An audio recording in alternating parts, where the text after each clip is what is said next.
विश्वकप पूर्व team India पाई आज शेष परीक्षा थिरुवनंतपुरम में भारत और न्यूजीलैंड मध्य खेल पंचम तथा अंतिम T20 मैच। 5 मैच विशिष्ट यह सीरीज रे भारत पूर्व 3-1 रे आगुआ रही सीरीज कब्जा कर सारी। तेणु आज मैच को दल एक परीक्षा निरीक्षार मंच भाव व्यवहार करने को लक्ष्य रखी।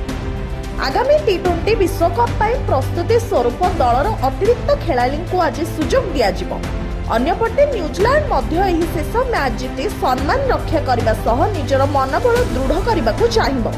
विशाखापाटना रे अनुष्ठित चतुर्थ T20 रे भारत परीक्षामूलक भाव अतिरिक्त बोलर को नहीं मैदान को ओह्लैला, किंतु 216 रन एक बड़ स्कोर को पिछा कला बेले दल जड़े बैटर को अभाव अनुभव कर पराजित होता। विशेषकर ईशान किसान को अनुपस्थिति दल को पड़ता महंगा। तेरे ईशान किसान एवं संपूर्ण फिट अच्छा एवं आज मैच खेलिबे बोली निश्चित करिसेंती। अभिषेक शर्मा को विश्राम दे किसान को ओपनर भावे सुजोग मिल पारे बोली कहा जाउछि। सेहिपरि न्यूजीलैंड मध्य निजर ओपनिंग जोड़ी रे किछि परिवर्तन करिवार संभावना रखिछि। तेबे शेष मैच रे किए मारिबो बाजी? भारत 4-1 रे सीरीज शेष करिबो ना न्यूजीलैंड प्रत्यावर्तन करिबो ताहा देखिबाकू रहिला बाकी।